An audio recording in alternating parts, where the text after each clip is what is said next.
The bruise, standard physics just failed and something is leaking in. Shock, there's a bruise on the universe.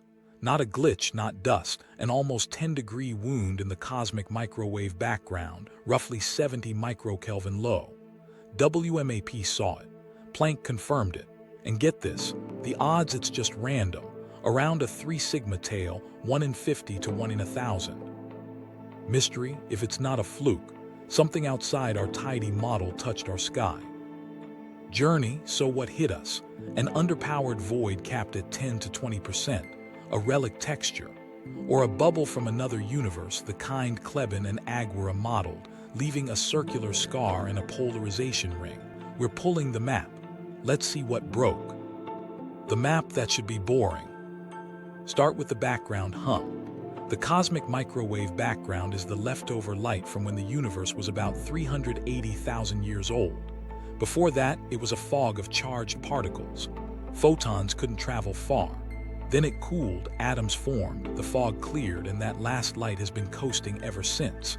It's everywhere nearly uniform with tiny ripples at the level of 1 part in 100,000. Those ripples are gold.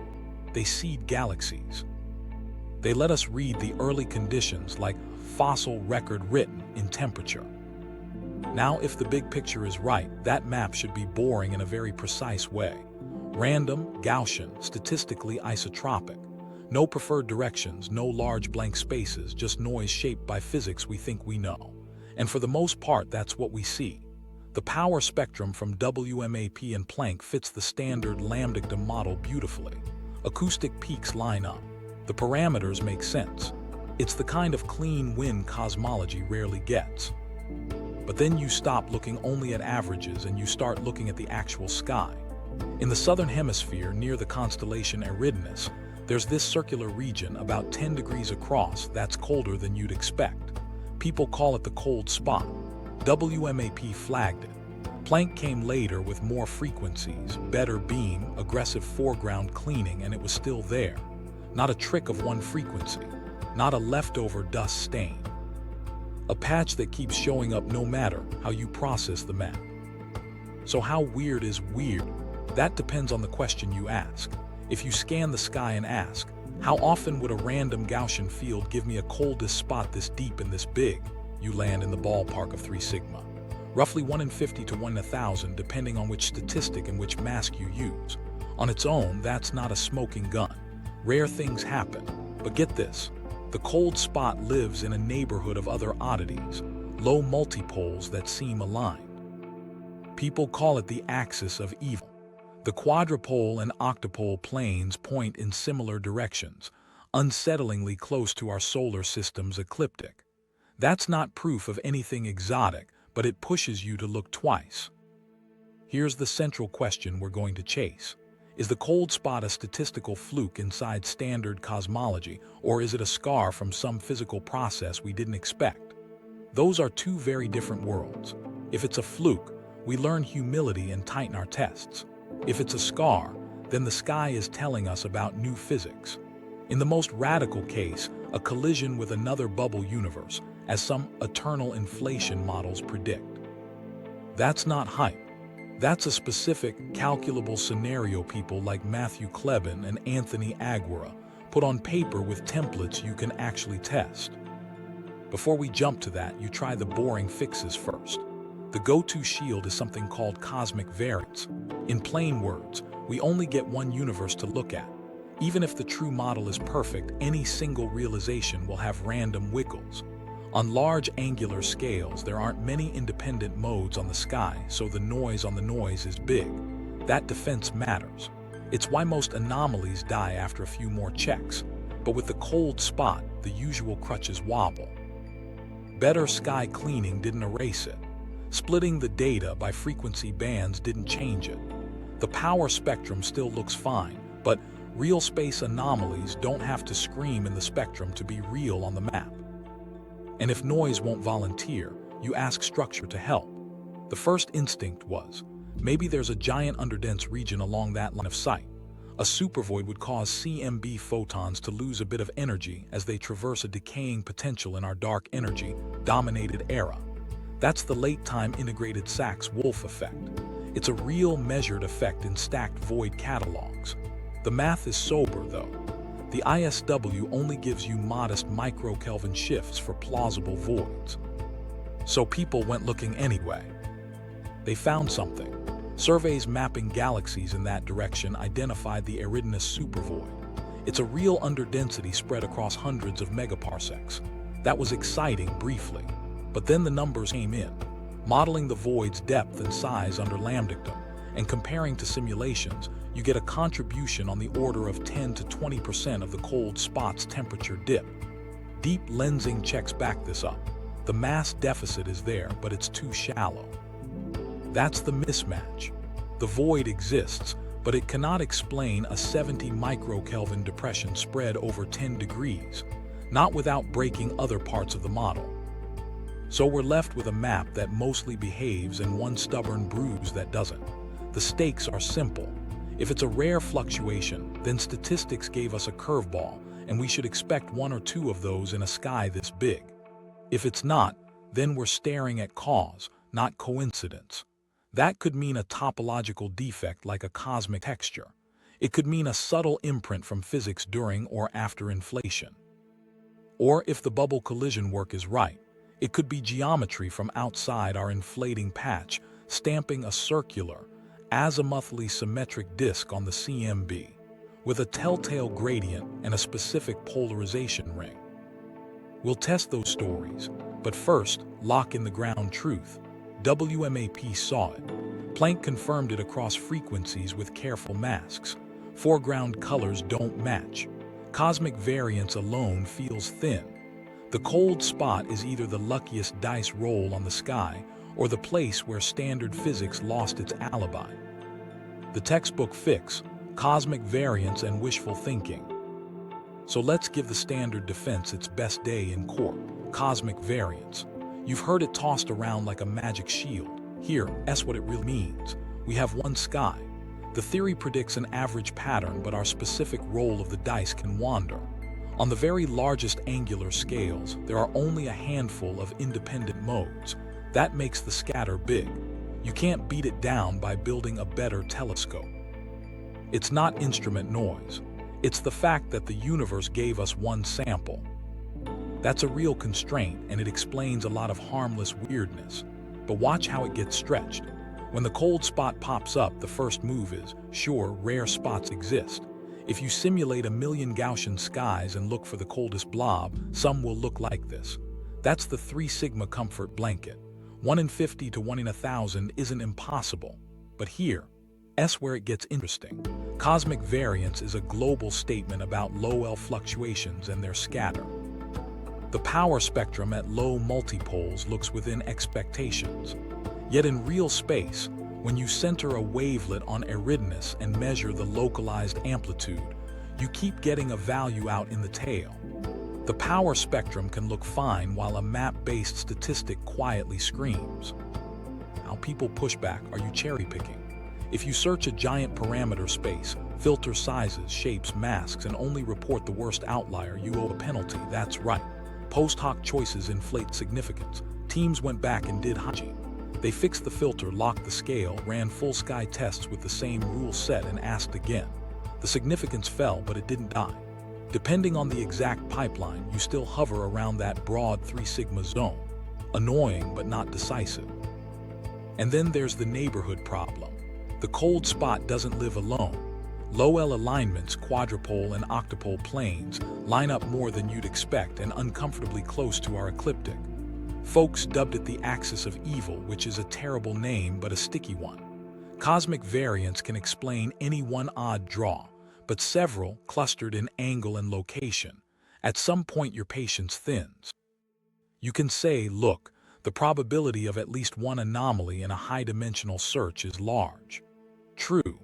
But the fact that multiple independent tests point to the same sky region earns a second look. What about foregrounds masquerading as variance? Planck had 9 frequency bands: dust, synchrotron, free. They all have different colors. Sophisticated component separation cleans them. After all that, the cold spot keeps the CMB's blackbody spectrum. It doesn't vanish when you swap masks or when you cut the galaxy harder, so the "it's just bad cleaning" escape hatch is narrow. Cosmic variance remains the neatest way to shrug, but it now carries the weight of explaining why careful pipelines still pull the same cold disk. Here's another subtlety people miss. If an anomaly is truly just a high tail of a Gaussian, it should behave like the theory predicts under derived statistics. For example, its correlation with polarization E modes, or its lensing convergence, should be average given its temperature amplitude. Some of those cross-checks are muddy right now because Planck's large-scale polarization is systematics limited. LiteBIRD aims to fix that with exquisite large-angle calibration. If the cold spot is a boring fluctuation, the polarization pattern around it should follow the usual TE correlation template with no extra ring-like feature. If it deviates, variance loses cover. But wait, step back. The textbook instinct also says, don't overfit a story to a single data point. That's good advice. Cosmology learned this the hard way with anomalies that faded after better beams, better masks, or just better math. The difference here is that both WMAP and Planck, very different instruments, see the same patch after independent cleaning methods. Also, the Eridanus Supervoid along the line of sight gives you a tempting, but limited physical hook. Limited is the key word. In lambdictum, the late-time integrated Sachs, Wolf contribution from that void caps out far below 70 microkelvin for a 10-degree feature. Dark energy decays gravitational potentials, yes, but not enough. DES and related catalogs say 10 to 20% of the dip, tops. That forces variance to pull even more weight. So the skeptic's clean position sounds like this. The cold spot is a rare, but not impossible, fluctuation in a sky where we only get one roll. The axis of evil and friends are selection effects and a posteriori choices. The Eridanus underdensity is a red herring that happens to sit in the same direction. And until polarization gets cleaner, nothing compels new physics. That view keeps the model intact and protects against wishful thinking. But here's the rub. Wishful thinking cuts both ways. It's comforting to wave cosmic variance and move on. It's also tempting to declare a bruise and write multiverse in big letters. The honest lane sits between them. Acknowledge the variance math. Then ask what would force a verdict either way. If forthcoming polarization maps show a ring-like E-mode pattern with azimuthal symmetry centered on the spot, variance loses. If Euclid-grade lensing and galaxy maps keep saying the void is too weak, the ISW bandage is off the table for good. If none of those show anything special, the rare fluke file gets thicker. So yes, cosmic variance is real. It's the right first answer. It just isn't a free pass to ignore a feature that survives independent datasets, frequencies, and cleaning. The textbook fix bought time. It didn't close the case. Great void theory, the hole that wasn't big enough. So the next honest suspect was structure. Not magic, not multiverse, just a really big hole. If the line of sight toward Eridanus is underdense, CMB photons pass through a shallower gravitational well on the way in than on the way out because dark energy makes those wells decay over time. They lose a bit of energy. That's the late-time integrated Sachs-Wolf effect. We've measured it statistically by stacking thousands of voids. It's small, but it's real. So could one monster void do the job all by itself? Astronomers went hunting. They pulled galaxy redshift maps, stitched surveys, and right where the cold spot sits, they found it, the Eridanus Supervoid. It sprawls over hundreds of megaparsecs in comoving distance with a mess of subvoids, not a neat sphere, more like a cavern with rough walls. For a minute, that felt like the clean fix everyone wanted. Structure explains structure. No new physics. Close the file. But then the calculators showed up. You can't eyeball the ISW. It scales with the time derivative of the potential with geometry, with how fast dark energy eats away at large-scale wells. In lambdictum, even a big, shallow underdensity moves the CMB a few, maybe 10 microkelvin if you're lucky. Papers ran the numbers with realistic void profiles, not fantasy pits. The result kept landing in the same place. The Eridanus underdensity could explain maybe 10 to 20% of the roughly 70 microkelvin dip. Deep lensing weighed in. If there's a yawning mass deficit, weak lensing should see it as a slight defocusing pattern in background galaxy shapes. Teams mapped the convergence field across Eridanus and compared it to simulations with matched voids. The signal was there but modest, right in line with that 10 to 20% story. No hidden abyss to rescue the temperature map. You can stretch profiles, stack subvoids, tune edges, and the ISW still hits a ceiling. Dark energy just doesn't give you enough decay to drag photons down by that much over 10 degrees. And get this, the scale mismatch hurts. The cold spot has a hot ring around it in some filtered views, which is exactly the kind of profile you see when you stack average voids. Central cold with compensating hot around the rim. That's why some people leaned hard on the void angle. But the amplitude you need to match the spot would require a void so deep or so coherent that it breaks other observables, galaxy counts, lensing, even the large-scale velocity field. When you plug in those constraints, the ISW knob stops turning before the temperature does. There's another check, frequency. Foregrounds have color. The Eridanus void explanation lives and dies inside the CMB's blackbody spectrum, which is colorless across Planck bands. Planck's component separation peeled off dust and synchrotron. The cold spot kept the CMB color. That means if the void is doing anything, it has to be through ISW or lensing, not some weird foreground that pretends to be structure. Again, you're back to the ISW limit wall.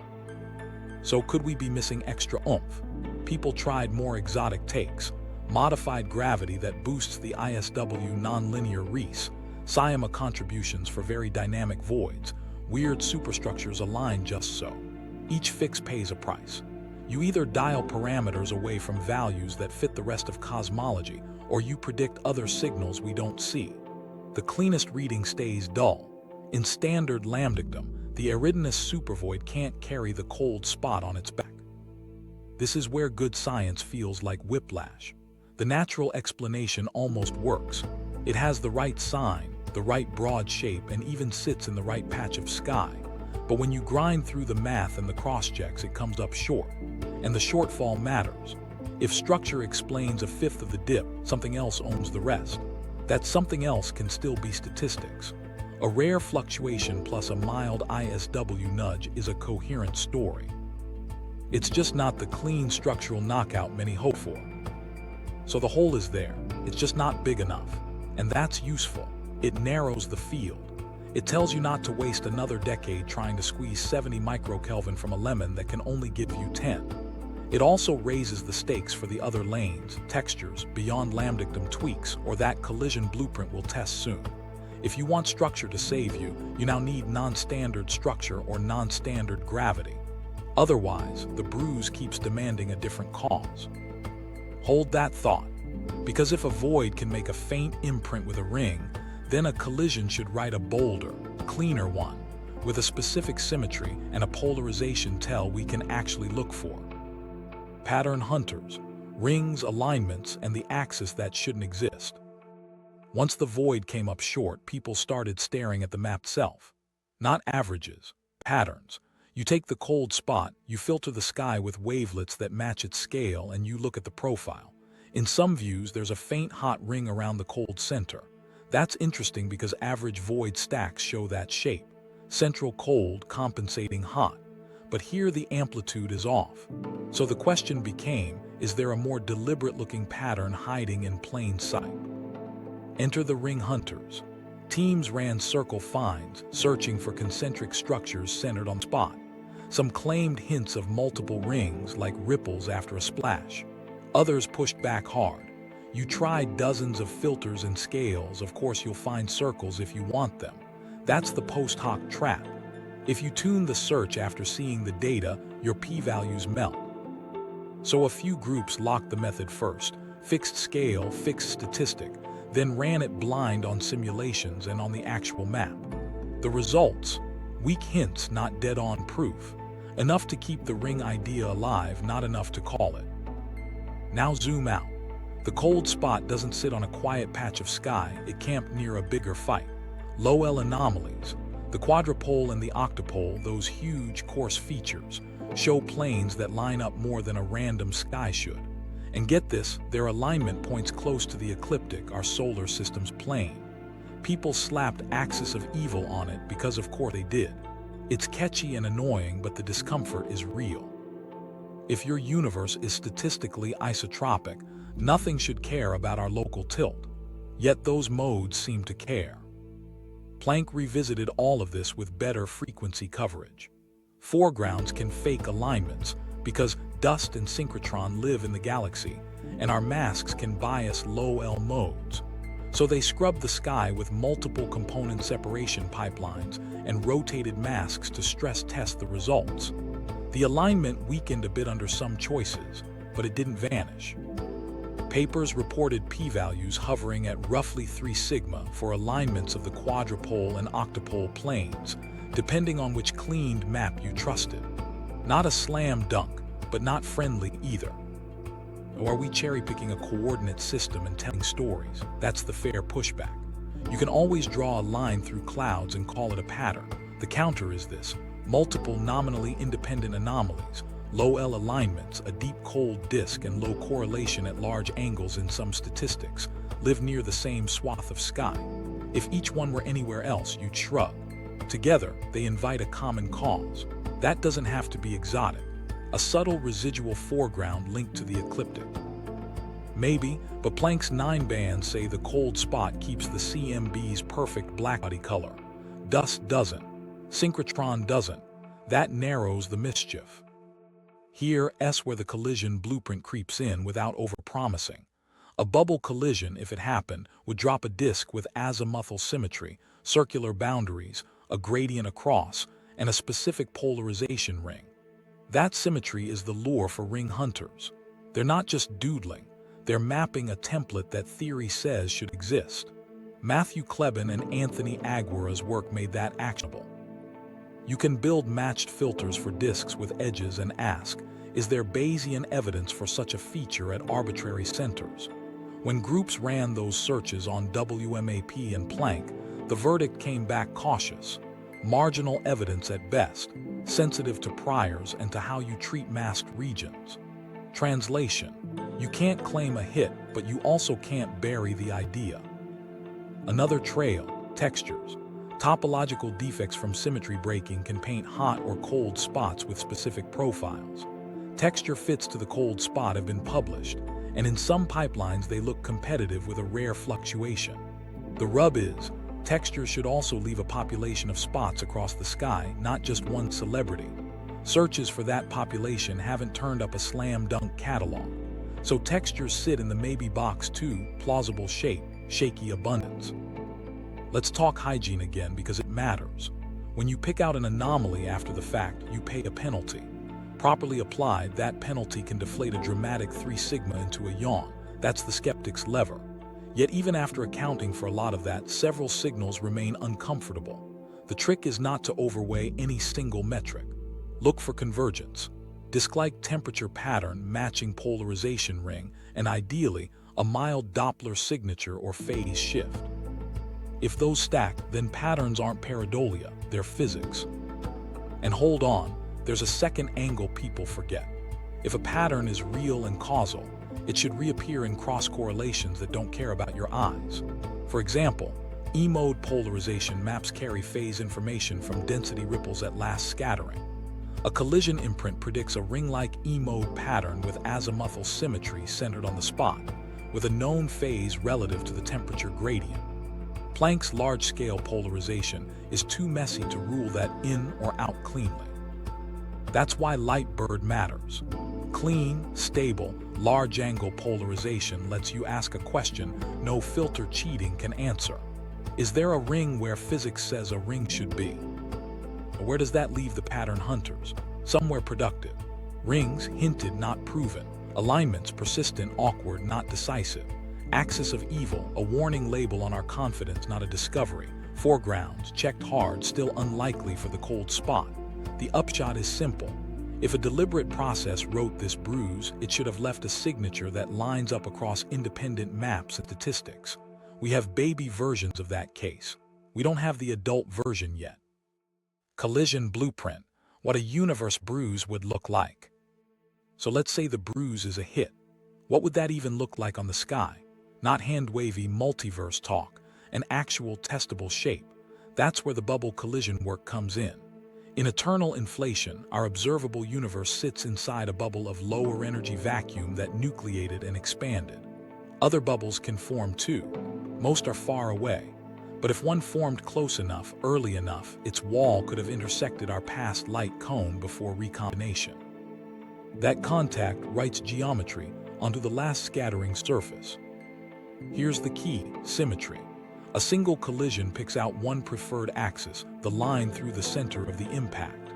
Because of that, the imprint on the CMB has azimuthal symmetry around that axis. Translation: a circular disk on the sky. Inside that disk, temperature isn't random. It has a gradient, hotter on one side, colder on the other, set by the relative motion and potential step across the bubble wall. At the disk's boundary, you expect an edge profile that can be sharp or smoothed by recombination physics. This isn't me freestyling. Matthew Kleban-Aguirre, and collaborators built analytic approximations and numerical templates for exactly this. They start from thin-wall bubble nucleation in a false vacuum background, then compute how the metric perturbations propagate to last scattering. Out pop concrete predictions, disk-like temperature modulations with a roughly linear gradient across the center, and a ring-like feature in polarization with E-modes concentrated near the edge. Let's talk knobs. A collision has parameters you can tweak. The impact angle changes where the disk centers on our sky. The relative vacuum energies on either side of the wall set the amplitude of the temperature shift. The wall tension and thickness affect how sharp the edge is. If the collision was glancing, you get a shallower gradient and a softer edge. If it was head-on and energetic, polarization, you get a stronger. Temperature alone is noisy because Gaussian fields can cough up disks by chance, but polarization carries extra structure. At last scattering, polarization is generated by local quadrupole anisotropy in the photon field. A collision perturbs that quadrupole in a very specific way across the disk. The result is an azimuthally symmetric ring of E-mode polarization around the boundary, with a predictable phase relative to the temperature gradient. If you draw a line across the spot from hot to cold, the polarization pattern tells you which side is which. That's gold, because random spots don't come with that label. There's more. Because the collision sets a preferred axis, it can induce hemispherical power asymmetry, more variance on one side of the sky than the other. The same framework can also produce mild Doppler shifts, effectively a small bulk flow signature across the disk. In practice, those are subleading and harder to isolate, but they offer secondary cross-checks if the main disk pops out. What about lensing? A collision can subtly distort the photon paths through metric perturbations along the line of sight, but this lensing signal is expected to be small compared to the primary temperature imprint. Still, in principle, a careful lensing reconstruction could see a tiny convergence pattern correlated with the disk edge. Realistically, temperature and polarization are the primary tools. Okay, how big should a bruise be? The templates predict a range of angular sizes, from a few degrees up to tens of degrees, depending on when the collision happened relative to recombination and the geometry of our bubble. A 10-degree class disk is absolutely within the natural window. The amplitude can also span from a few microkelvin up to tens, again set by the energy step and dynamics. A 70 microkelvin depression is on the high side, but not prima facie impossible if the parameters line up. Here's a subtle discriminator. Textures, one of the other suspects, produce spots with a different radial profile. They tend to be centrally peaked with a smooth fall-off, and their polarization signature is weaker and lacks the crisp ring tied to a boundary. Bubble collision disks, by contrast, like edges. That's why match filter searches focus on detecting circular boundaries and linear gradients, not just blobs. and the blueprint is Bayesian friendly. You can write down a likelihood for the data given a superposition of Gaussian CMB plus a collision template, then ask how the evidence changes as you vary center, radius, amplitude, and edge sharpness. You pay a trials penalty for scanning the sky. You fold in masks for galactic cuts. The end product isn't vibes, it's a number that says, the collision model plus lambdictum explains the map better or worse than lambdictum alone. One more constraint people bring up. How many collisions should we expect? Eternal inflation sounds like fireworks, but seeing a collision in our sky depends on the nucleation rate, the Hubble parameters inside and outside, and our own bubble's age. Some parameter choices predict many visible disks, which we don't see. Others predict zero on average, making any claimed detection less plausible. There's a middle ground where one or a few disks across the full sky are reasonable. The Kleban-Aguirre analyzes thread that needle, then condition on at least one when they build search strategies. So put it together. The collision blueprint gives you a clean shopping list: circular, azimuthally symmetric temperature disk, roughly linear gradient across its face, an edge that can be detected with boundary-sensitive filters, and most importantly, an E-mode polarization ring with known phase relative to temperature. If we see that full package centered on the cold spot, the case jumps. If we don't, the collision lane narrows to near zero. That's the kind of falsifiable picture you want before you say the word multiverse out loud. Data versus bruise, running the collision test. So we've got a blueprint. Now the only honest move is try to catch it in the data, not by squinting, by building the exact shapes theory says a collision should make and asking the sky if they're there. WMAP took the first swing, then Planck went harder. The idea is simple in spirit, ugly in practice. You generate a library of disk templates based on the bubble collision model, centers anywhere on the unmasked sky, radii from a few to few tens of degrees, amplitudes spanning a sensible range, edges from soft to sharp, and a built-in linear gradient across the face. Then you slide those templates over the map and measure how well each one matches the temperature data compared to random Gaussian CMB alone. Matched filters help. They boost features with the right symmetry and suppress the background noise. You can think of it like tuning a radio to the frequency of circular disk with an edge. On top of that, people run full Bayesian evidence calculations. You write down two hypotheses, baseline lambdictum, and lambdictum plus one collision imprint with unknown center, size, and amplitude. Then you integrate over those parameters with priors that penalize sprawling searches. The output is a Bayes factor that tells you whether adding a collision template actually earns its keep. When those pipelines hunted across the full sky, the cold spot, unsurprisingly, lit up as one of the top candidates. That's good. It means the method isn't missing the obvious. But here's the catch. The raw likelihood often improves when you let the model draw a disk on top of a random field. The key question is whether that improvement survives the trial's penalty. You searched thousands of centers and sizes. Finding a bump in evidence somewhere is easy. The bar is, does the evidence jump enough that, after you pay for fishing, it still favors disk plus CMB over CMB alone? The answer so far is a stubborn maybe. For the cold spot, several groups reported marginal positive evidence for a disk-like imprint, better than nothing, but not enough to pass the usual strong evidence thresholds. The exact number wiggles with choices you can argue about. Which Planck-cleaned map you trust most, how you treat the galactic mask and fill in the cut, and what priors you set on disk size and amplitude based on the underlying inflation model. Change a prior, the Bayes factor slides. That sensitivity is a red flag and a roadmap. It says we're right on the knife edge where better data or tighter theory priors could flip the sign.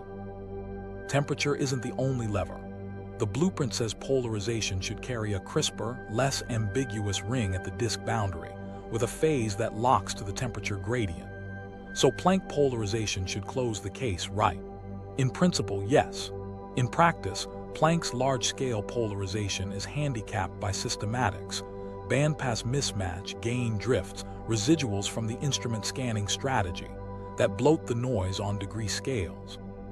Teams tried cross-checks anyway. Stack E-mode maps around the cold spot, look for azimuthal symmetry, run matched filters tuned to ring-like patterns. The results were muddy. Some analyses saw hints consistent with the predicted ring orientation. Others saw nothing above noise.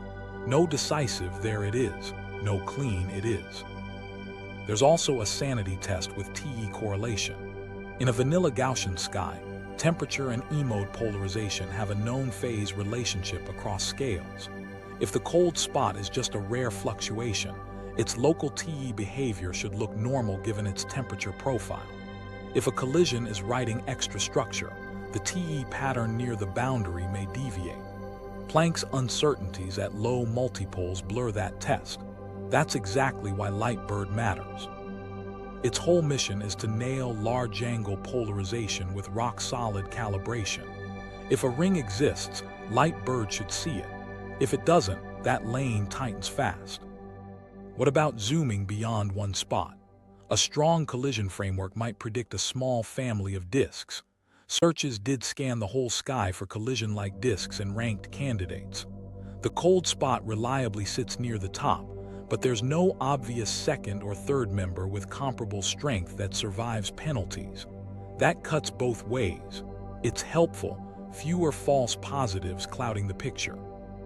It also nudges you toward a single event interpretation if you want the collision story, which is fine within some eternal inflation priors, but not all. Masking is another hairball. The galaxy runs right through the sky with dust and synchrotron. Any disk that straddles that plane loses pixels to the mask, which messes with evidence calculations. People tried inpainting, statistical fills of masked regions to stabilize tests. That helps, but it also adds modeling assumptions. Change the inpainting prior, nudge the evidence. The cold spot's location in the southern hemisphere keeps it away from the worst galactic junk, which is a relief, but not a cure-all. You still need to account for point source cuts and small-scale noise differences between frequency channels when you combine maps. One more angle, velocity modulation. A collision could induce a slight Doppler-like modulation across the disk. Folks looked for a dipole pattern aligned with the cold spot's gradient beyond what a Gaussian realization would expect. Again, nothing conclusive. Hints, not headlines. So where do we land? The collision tests did not produce a slam dunk. They also didn't bury the idea. The temperature data allow a weak, disk-like imprint consistent with a gentle collision or an unlucky fluctuation. Polarization is the promised tiebreaker, but Planck can't deliver the verdict cleanly. The result fits the most annoying category in science. Not proven, not ruled out, status, stubborn maybe. That's not failure, that's calibration. It tells you exactly what to measure next and how precise you need to be. It says, bring me cleaner large-angle polarization, better control of systematics, and a sharper statistical prior rooted in a physically realistic collision rate. Then ask the same question again. If the bruise is a bruise, the ring will show. If it's not, the map will go quiet. Either answer moves the story. Cross-checks, galaxies, lensing, and the foreground trap. If a bruise is real, it should echo in more than one map. So we step off the CMB and walk the same line of sight with other tools. Start with galaxies. You count them along Eridanus, slice by redshift, and build a 3D picture of matter. Surveys like the Dark Energy Survey traced a broad underdensity right where you'd want it. Not a neat single void, more like a chain of shallower voids and thin walls stretching a few hundred megaparsecs. That matches the Supervoid label, but labels don't set amplitudes. When teams feed that profile into lambdictum and ask, what ISW imprint does this produce? The answer keeps landing small, 10 to 20% of the cold spot's depth. Useful, not decisive. Now weigh it, don't just count it. Weak lensing is gravity's watermark. If there's a real mass deficit, background galaxies get sheared a little less. You can stack shear in annuli, map the convergence field, and compare it to simulations with matched voids. The Eridanus corridor shows a lensing deficit, which is good. There's no mystery mass hiding. But the amplitude is modest and lines up with the same too shallow story. In other words, lensing agrees with galaxy counts in theory. Structure contributes a slice, not the whole pie. That double check matters because it closes a common loophole. If you found no lensing signal, you could argue the galaxy sample missed something. If you found huge lensing, you could claim a deeper void than catalogs suggest. We got neither. We got a consistent, small mass dip that naturally caps the ISW at a small fraction of 70 microkelvin. That keeps us honest about what structure can do without breaking the rest of cosmology. Okay, what if the CMB map is dirty? Foregrounds are everybody's least favorite word, but they're the trapdoor you have to stomp on. Dust, synchrotron, free, each has a different frequency spectrum. Planck leaned on 9 frequency bands and multiple cleaning pipelines to separate the CMB's perfect blackbody from the milk and mud on top. The cold spot keeps the CMB color across those bands. That's huge. If dust were carving that hole, its amplitude would slide with frequency. It doesn't. People push the cleaning in different ways. SMICA, NILC, Commander, different assumptions, different weights by frequency and scale. The spot survives all three. Cut the galaxy harder with aggressive masks, still there. Check hemispheres, still there. That doesn't prove new physics. It does make OOPS, foreground, a much tougher sell because the one lever that foregrounds always grab, color, isn't moving. What about subtler contaminants? Zodiacal light from interplanetary dust or beam asymmetries leaving large-scale striping. Planck modeled zodiacal emission and removed it. Residuals don't line up with the spot. Beam systematics mostly bite at smaller scales and different morphologies. And remember, WMAP, with a totally different instrument and scan strategy, saw the same feature. 2 independent machines, 2 cleaning philosophies, 1 cold patch that refuses to wash out. There's also the question of frequency decorrelation. Dust polarization decorrelates between frequencies. The CMB does not. In temperature, we look for a thermodynamic blackbody spectrum. In polarization, we'll lean on frequency stability in the next missions. That's another reason LiteBIRD is key. It won't just map E-modes cleanly, it will catch any color slippage that screams foreground. If a ring shows up with the CMB spectrum and the right phase, dust is off the suspect list for good. Now cross-correlations are where simple stories go to die or finally survive. Take the CMB temperature map and cross it with galaxy density along Eridanus. You do see a negative correlation on the spot scale, that's the ISW working. But the amplitude you get matches the 10 to 20% expectation. Next, cross with lensing convergence. Same result, a small, consistent signal. No hidden monster well, no statistical void unicorn.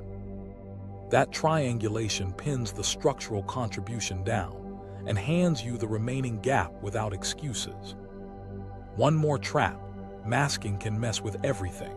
If your galactic mask nicks one side of a structure, you can bias amplitudes. The cold spot sits far from the worst dust, which helps, but analysts still tested multiple masks and used impinting to stabilize large-scale statistics. The signal's details wobble a bit with those choices, as they always do, but the existence of the cold depression does not hinge on any one mask. That's the kind of robustness you want before you go chasing exotic ideas. So where does this leave us after the cross-checks? Structure along the line of sight is real and does the right sign thing, but it cannot pay the whole bill under lambdictum. Lensing agrees, galaxy maps agree. Foregrounds by color and by method are long shots. That squeezes the hypothesis space. It doesn't anoint a winner, but it takes toys off the floor. If you're holding out for a pure void answer, the numbers don't love you. If you're betting on just bad cleaning, the spectrum doesn't love you either. That's progress. The foreground trap is mostly shut. The structural crutch is measured and small, which means the remaining explanations have to live on the physics side. A rare but allowed fluctuation, a texture-like defect, or a subtle collision imprint that temperature alone can't clinch. And the only way those move out of maybe is with the tests that notice what temperature misses. clean polarization, tighter lensing, and smarter cross-correlations that can't be fooled by color or chance. The theories compete: inflation, textures, and new physics. So we've boxed in the boring fixes. Now the hard stuff has to step up. 3 lanes share the road: a rare lambdictum fluctuation, topological defects like textures, and beyond standard imprints, with bubble collisions as the loudest idea coming out of eternal inflation. Start with the sober bet: rare fluctuation. In plain talk, the cold spot is a high-amplitude draw from a Gaussian sky that still fits the power spectrum. The odds we quoted, roughly 3 sigma, 1 in 50 to 1 in 1,000 depending on the test, are not lottery impossible. They're the kind of tales you expect once or twice across many different statistics and masks. This view says, don't stitch a story to one pixel patch. Wait for cleaner polarization. If LiteBIRD sees nothing special, no ring-like E-mode structure, normal TE behavior, then the boring but allowed box gets heavier. That's a feature, not a bug, of a conservative science culture. But hold on. Physics owes us alternate causal pictures if the variant story slips. Enter textures. In some symmetry-breaking models, the early universe ties topological knots, global textures, that later unwind. When a texture collapses, it perturbs the gravitational potential and imprints a hot or cold spot with a characteristic, smooth radial profile. People have fit that template to the cold spot, and get this, you can make it look pretty good under certain priors. The amplitude and size can match. The profile can match better than a simple Gaussian blob in some filters. Here's the catch. A viable texture model doesn't just make one celebrity spot. It makes a population, with a distribution of sizes and amplitudes. Searches for a sky full of texture-like spots have put limits on how many can exist without messing up the rest of the map. Those limits squeeze the parameter space where a single, very prominent texture is likely. Also, the polarization story matters again. Textures should leave a weaker, smoother polarization pattern, lacking the crisp ring predicted by a collision. If LiteBIRD finds a sharp, azimuthal E-mode ring with the right phase, textures take a hit. If instead the polarization is weak and more centrally weighted, textures get a small boost.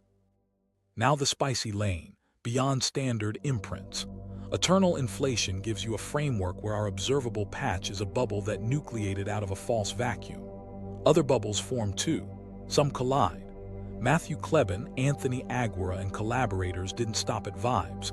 They derived concrete templates. Disk-like, azimuthally symmetric temperature features with a roughly linear gradient and a boundary that shows up in polarization as a ring. That's not a Rorschach test. That's a shopping list you can take to data, which WMAP and Planck did with matched filters and Bayesian evidence. Where does that stand? Temperature alone offers marginal evidence at best once you pay the trial's penalty. But the theory keeps its teeth because it predicts a decisive, phase-locked E-mode ring. Planck's polarization systematics blocked a clean verdict. LiteBIRD targets exactly this gap with stable, large-angle calibration. If we see the ring with CMB color and the right phase, the collision case leaps out of speculative. If we don't, the collision lane narrows to near zero for the cold spot, and by extension, for any big disk claim elsewhere. There are other beyond lambdictum tweaks people kick around. Modified gravity to juice the ISW, non-Gaussian initial conditions, features in the inflattened potential. The ISW boost ideas run into crosschecks with galaxy, CMB correlations. You can dial the amplitude, but then stack void signals across surveys blow past observed levels. Non-Gaussianity at the scales in question is boxed in by Planck's FNL constraints. Inflattened features tend to leave wiggles in the power spectrum that we don't see at strong levels. Each tweak buys you amplitude at the cost of breaking something else that's measured better. Here's a framing that keeps us honest. Ask which theory class makes testable, falsifiable predictions beyond it could happen. Rare fluctuation predicts normal polarization statistics given the temperature map. Textures predict a specific smooth temperature profile and a softer polarization footprint, plus a sprinkling of other spots across the sky. Collisions predict a disk with a linear gradient, and crucially, an azimuthal E-mode ring with known phase. These are not interchangeable. They push you to distinct measurements. Stakes matter for inflation, too. If a collision were confirmed, it wouldn't just say multiverse and walk off. It would bound the nucleation rate, wall tension, and energy step between vacua. That feeds back into model building in stringy landscapes and beyond. On the flip side, a non-detection of any collision-like polarization ring across the sky tightens those same parameters and disciplines eternal inflation stories that are too generous with visible hits. And remember the axis of evil. If low-L alignments keep biting after better polarization and masking, they create social pressure on the cosmological principle. A collision naturally picks an axis and can bleed power asymmetry into large scales. Textures can produce localized spots but are less obvious candidates for coherent low-L plane alignments. The rare fluctuation lane must eat the whole bundle as chance. That's not impossible, but the pileup forces clear pre-registered tests, not vibes. So where do we point the camera next? Straight at polarization rings, at TE phase around the spot, at full sky disk searches with priors tied to realistic collision rates, and at texture population limits with sharper templates. Meanwhile, Euclid and deep lensing keep us honest about structure. If voids stay shallow and polarization stays normal, lambdictum plus variance wins on points. If not, the bruise stops being a metaphor and becomes a measurement.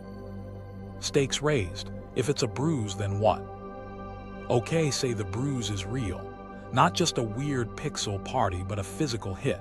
What breaks and what gets built in its place?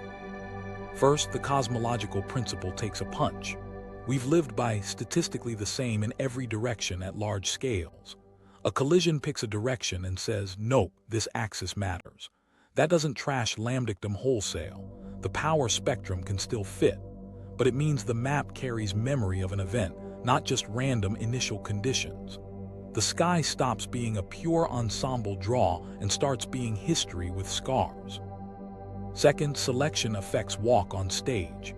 If bubble collisions happen, then the set of observers who ask this question see a sky conditioned on survival. We exist in bubbles where collisions weren't catastrophic, where reheating worked, where structure formed. That pushes you toward anthropic thinking, which physicists love to hate.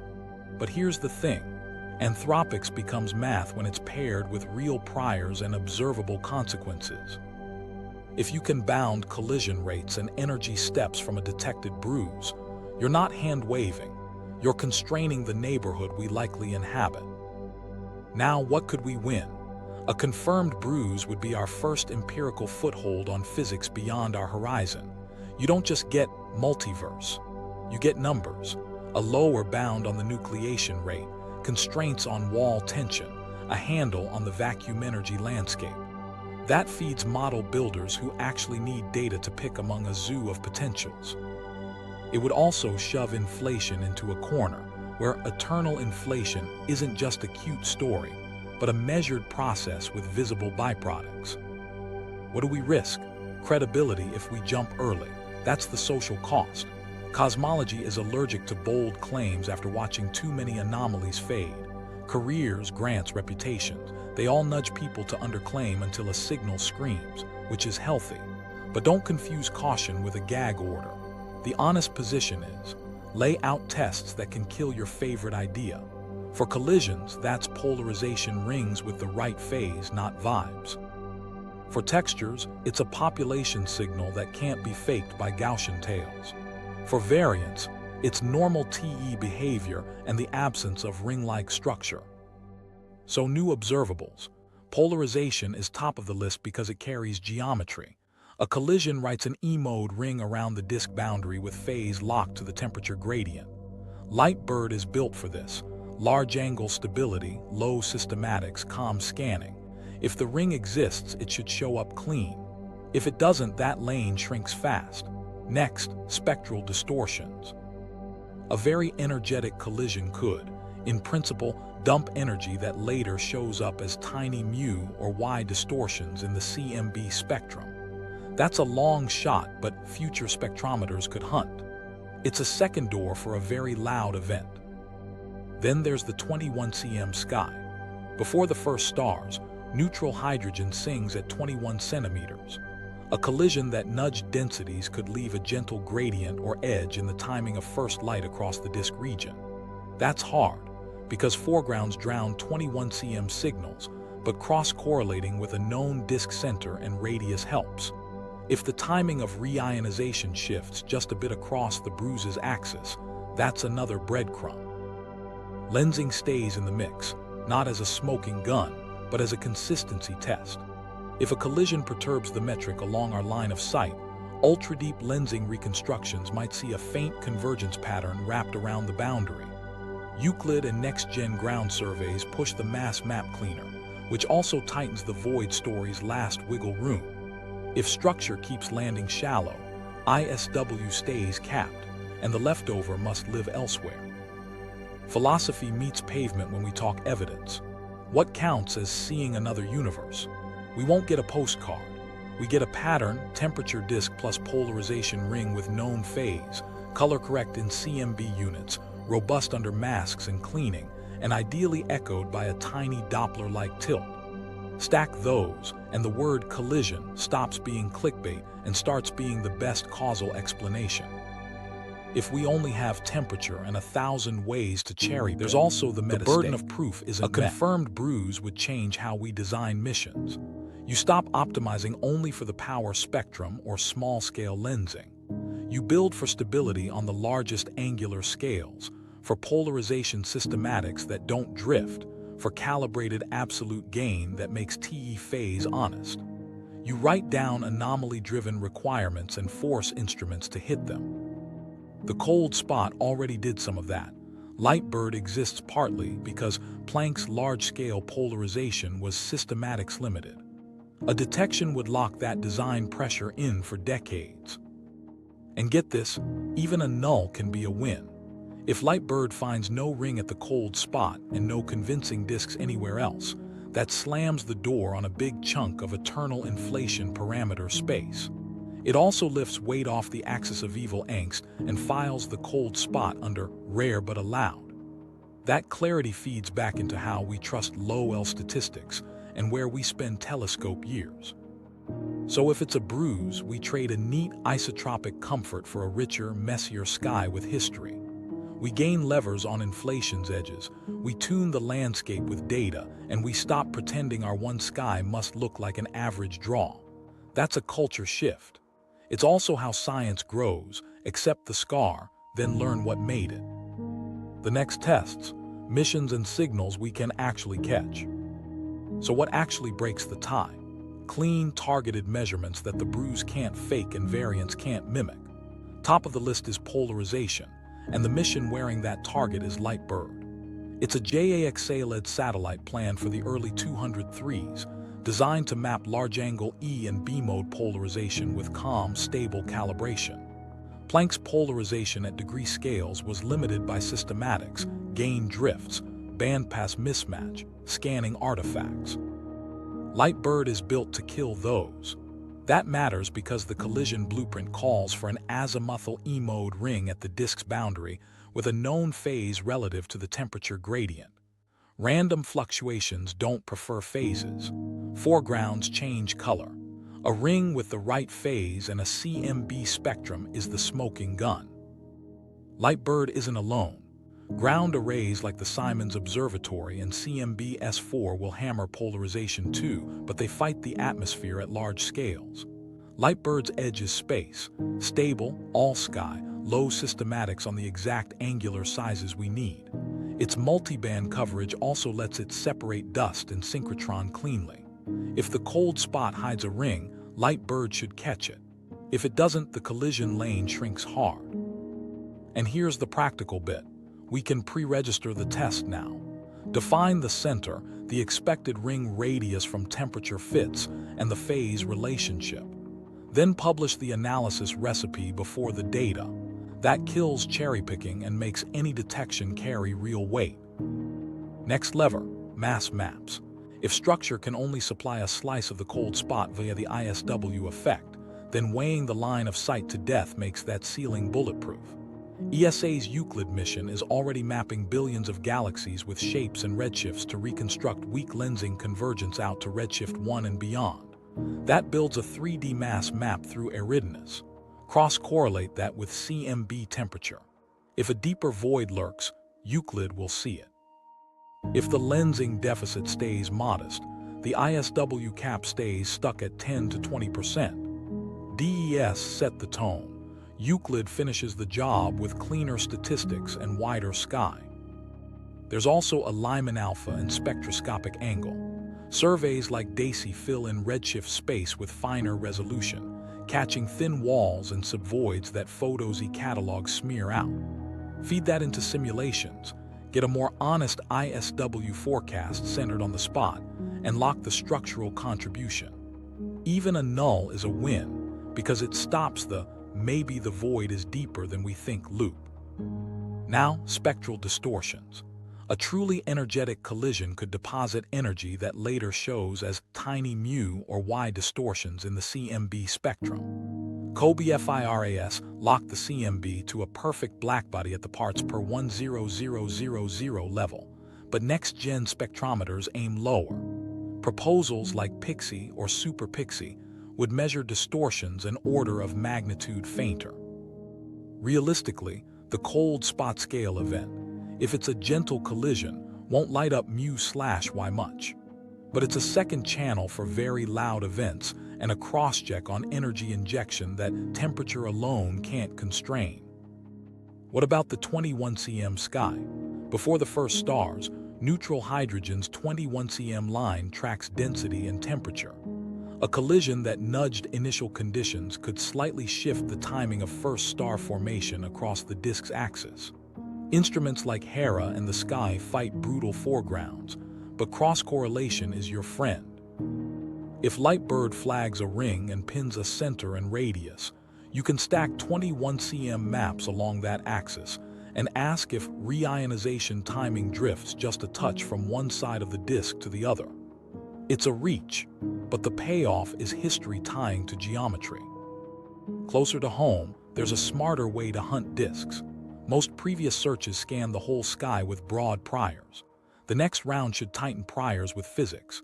Use eternal inflation models that predict a realistic distribution of disk sizes and amplitudes, favoring, say, fewer large high-amplitude disks, and bake that into the Bayesian evidence.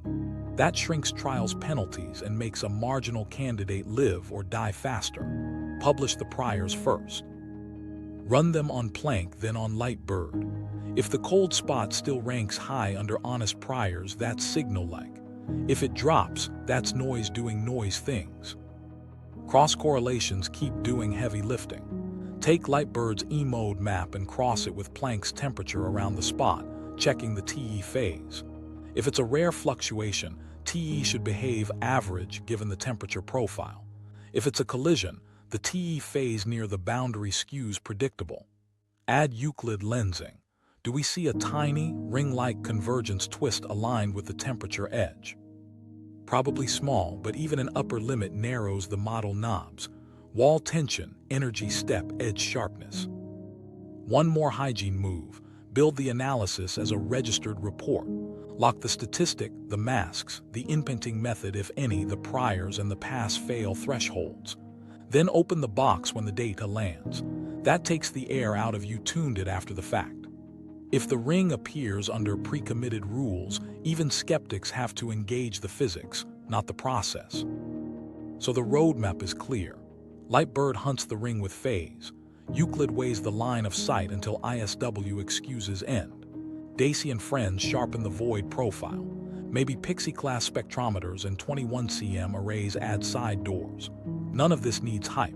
It needs calibration, patience, and pre-registered tests. If something really hit us, these are the nets that catch it. If not, these are the nets that prove the bruise is just a freak roll of the dice. Either way, we get an answer we can live with. The people in the room, skeptics, believers, and quiet middle. So who's actually arguing about this? face-to-face, at whiteboards and over coffee. 3 camps, and they all think they're protecting the truth. First, the skeptics. Their opening line is simple: one weird spot doesn't rewrite physics. They lean on the math we already trust. The power spectrum is pristine. Low L scatter is big. A 3 sigma tail across some post hoc metric is annoying, not shocking. They point a Planck's systematics in large-angle polarization as a caution flag. Until polarization is clean and pre-registered, temperature anomalies are soft targets for storytelling. They'll say the Eridanus Supervoid is a coincidence that explains a slice through ISW, and the rest is variance doing what variance does. They're not being stubborn. They're guarding the standard model from death by 1,000 outliers. They also remember past discoveries that faded with better calibration and tighter masks. The cost of being wrong loudly is high. On the other end, the believers. Not true believers in woo, people who look at anomaly clusters and say, causes make patterns. They see the cold spot's depth, the ring hints, the axis of evil alignment sitting nearby, and they argue that independent oddities don't dogpile by chance without us at least testing causal templates seriously. They cite the bubble collision work from Kleban-Aguirre because it gives a falsifiable shape. Circular disk, linear gradient, polarization ring with fixed phase. They know the Bayesian evidence is marginal now, but they also know Planck's polarization wasn't built to settle this. Their stance is, it is a collision. It's, we have a specific prediction, so point the next mission right at it. Then there's the quiet middle, which honestly is where most working cosmologists live. They keep the door open and demand hard predictions. They'll sketch both pictures on the board, rare fluctuation versus texture versus collision, and then underline the measurement that sorts them. An azimuthal E-mode ring with the right phase, or normal TE behavior with no ring. They like pre-registration. They want priors anchored to realistic collision rates, not skywide treasure hunts with mushy penalties. They also push cross-checks. Euclid's lensing to lock the void ceiling, Dacey's redshifts to map every thin wall, TE phase tests that a fluctuation must pass. If those come back null, they'll happily file the spot under weird but allowed. Careers and grants bend these stances more than anyone admits. Writing multiverse collision in a proposal headline gets eyes, and also knives. Overclaim and you eat years of skepticism. Underclaim and you might miss a shot at a real discovery. Senior folks who remember Bicep 2's dust fiasco are extra cautious on polarization. Younger teams, fluent in open data and registered reports, are more willing to stake out pre-committed tests. Everyone feels the squeeze between exciting and credible. There's also a culture gap in statistics. Some groups favor p-values and look elsewhere penalties. Others live in Bayes factors and prior volumes. That matters because the collision search is prior hungry. If you allow any center and any size with flat priors, the trial's penalty crushes weak candidates. If you anchor priors to eternal inflation models that predict few large disks, you sharpen the knife. The quiet middle keeps saying, publish your priors first, then we'll argue physics, not fishing licenses. Skeptics press on foregrounds even when color says no, because that's the scar of working with microwave skies. They'll ask about beam asymmetry, zodiacal residuals, striping, inpenting bias. Believers answer with 2 instruments, WMAP and Planck, different scan strategies, same cold spot. The middle translates. Do the same test 3 ways with 3 maps and pre-commit the masks. And get this, the camps actually converge on one thing, the next moves. LiteBIRD has to call the polarization shot. Euclid and deep lensing need to weigh Eridanus until the ISW ceiling is in stone. Full sky disk hunts must be rerun with collision rate priors, not vibes. If the ring shows with CMB color and the right phase, even hard skeptics will pivot to parameter fitting. Amplitude, radius, wall tension. If nothing shows, believers have to eat the null and fold collision rates down. So the room isn't split by faith, it's split by risk tolerance and time horizon. The skeptics protect the floor, the believers push the ceiling. The quiet middle builds the ladder, step by step, so when we climb, we don't fall on our face. Reframing the map, what the cold spot taught us. Here's the thing the cold spot already changed. It forced us to stop treating the CMB like a single number and start treating it like a place. For years, we worshipped the power spectrum. Average over the whole sky, fit lambdictum, declare victory. The spot shoved us into real space. It said, look here, measure this patch, and ask if the averages are hiding outliers that matter. That shift built better hygiene. Map cleaning used to be a black art.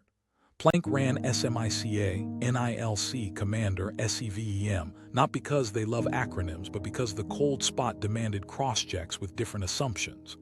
If one pipeline carves a hole and another fills it, you don't have a result, you have a fight. The spot surviving those different methods taught everyone to normalize, many cleans, same feature, as table stakes. Statistics got a tune-up too. People leaned hard on wavelets and localized estimators, then got called out for fishing. Instead of shrugging, the field adapted. Fix the filter, predefine the scale, run full-sky Monte Carlos with the same rule set, report the look elsewhere penalty. That culture, pre-register where you can, pay for your choices where you can't, comes straight out of getting burned by anomalies that were less robust than they looked. It also taught us not to hide behind cosmic variance lazily. Variance is real, but the spot forced an inventory, which anomalies fade when you change masks, which survive when you rotate the sky, which keep their amplitude after you scrub frequencies. That triage saved time. The axis of evil angst now comes with footnotes about ecliptic alignment tests, mask stability, and p-values that actually include penalties. Annoying? Yes. Better? Absolutely. On the hardware side, the cold spot bent design. Planck's large-scale polarization systematics put a hard ceiling on what we could say about ring-like E-modes. That pain point became a requirement. LiteBIRD didn't appear out of nowhere. It's a response. Stable gain. Clean bandpasses. COM scanning that doesn't imprint stripes on degree scales. If you want to ask disk versus fluctuation honestly, you have to be able to see an azimuthal ring without the instrument drawing one for you. Same for lensing. Before, weak lensing was a small-scale playground. The spot pulled attention to wide area, low-noise convergence maps that weigh entire corridors like Eridanus. Euclid's wide, deep survey and shape calibration obsession got extra urgency because we needed to know whether galaxy counts were missing mass or not. The answer, modest convergence deficit matching a shallow underdensity, locked the ISW ceiling and kept us from chasing imaginary supervoids. Another quiet lesson, nulls matter. The Eridanus Supervoid didn't fix the temperature dip. That's a null in terms of grand explanation, but it's still a result that trims the theory tree. Texture population search is not finding a sky full of clones, another null that narrows viable texture models. Collision template hunts returning only marginal Bayes factors once you pay trials. Not sexy, but it tells theorists to tighten priors with nucleation rates, not wishful flat scans. The spot also rewired how we talk across subfields. Foreground folks, inflation folks, statisticians, lensers, they had to sit at the same table. Component separation teams now publish frequency stability and color tests in a way collision hunters can actually use. Inflation papers now carry date-informed priors instead of uniform over anything we can imagine. That cross-pollination means the next anomaly, real or fake, will travel a shorter, cleaner path to a verdict. And get this, it trained us to love phase information. Temperature alone can fool you. The cold spot pushed TE and EE into the spotlight, not just as global spectra, but as localized phase tests. Does polarization around a feature line up the way Gaussian theory says? Or does it carry a boundary ring with a fixed phase? That single question refocused whole analysis stacks. You see it in pre-planned LiteBIRD tests. Define the center and radius from temperature, then lock the polarization statistic before launch. It even shifted our sense of acceptable uncertainty. 10 years ago, saying stubborn maybe on a story this big would feel like ducking. Now it signals discipline. The spot taught us to park big claims until multiple, colorblind, mask-stable, phase-aware tests line up. It also taught us not to bury persistent, cross-checked weirdness under the variance rug. So when we circle back to the central question, we're not empty-handed. We have a cleaner sky, sharper tools, and a playbook that values falsifiable shapes over vibes. We know the void can't pay the bill. We know foreground color didn't carve the hole. We know temperature alone won't settle it. That's progress. It's slower than anyone wants, but it's pointed. And it sets us up to answer, for now, without pretending the story is over. Answering the central question, for now. So what can we say without faking certainty? 3 things land clean. First, it's not a foreground. The cold spot keeps the exact CMB blackbody color across Planck's bands, and it survives multiple cleaning pipelines. Dust and synchrotron don't do that. WMAP saw it too, with a different instrument and scan. Foreground is the wrong tool. Second, it's not void only. The Eridanus Supervoid is real, but lensing and galaxy counts both say shallow. In lambdictum, the late-time ISW effect from that profile tops out at maybe 10 to 20% of the roughly 70 microkelvin dip. You can't squeeze more without breaking other data. Structure helps, but it doesn't pay the bill. Third, it's not a proven collision. WMAP and Planck ran template searches based on bubble collision models from Matthew Kleban, Kleban-Aguirre, and others. Temperature evidence improves a bit if you let a disk sit on the map, but once you pay the trial's penalty, it's marginal. Polarization should be the tiebreaker, but Planck's large-angle systematics blur the ring test, so the collision lane is possible, not proven. That leaves the live options. A rare lambdictum fluctuation, a texture-like topological defect, or a subtle collision imprint that hides in temperature but speaks in polarization. How rare is rare? Depending on which statistic you bless, wavelet amplitude, coldest spot after filtering, profile fits, the odds for a fluctuation hover around the 3 sigma zone, anywhere from 1 in 50 to 1 in 1,000. Annoying, not impossible. Add the small, correctly signed ISW nudge from Eridanus and the story is coherent. Variance made a deep dip, structure pushed it a bit deeper. Textures, they fit the shape with a smooth, centrally peaked profile and can hit the amplitude. But they come with baggage. A working texture model should seed a population of spots, not just one star, and searches haven't found that catalog at high significance. Their polarization should be weaker and lack a crisp, azimuthal ring. If polarization around the spot is soft and centrally weighted, textures stay alive. If a sharp ring shows up, they take a hit. Collisions. The blueprint is specific. A circular, azimuthally symmetric temperature disk, a roughly linear gradient across, and most importantly, an E-mode polarization ring at the boundary with a fixed phase relative to temperature. Temperature alone gives you a stubborn maybe. The decisive lever is polarization at large angles with stable calibration. That's why LiteBIRD matters. If it sees the predicted ring with CMB color and the right phase, the collision case jumps from story to measurement. If it doesn't, this lane shrinks fast for the cold spot and tightens the allowed collision rate. What could flip the verdict either way? 2 near-term pivots. 1. LiteBIRD's E-mode map. A ring with the right phase is a green light for collision. A null with normal TE behavior pushes you to variance or textures. 2. Euclid's deep weak cleansing map through Eridanus. If, against expectations, Euclid uncovers a much deeper, more coherent mass deficit, the ISW ceiling rises. That would make a near-void solution more plausible. But based on DES and simulations, that surprise is unlikely. So the honest answer right now looks like this. The cold spot is not a cleaning error.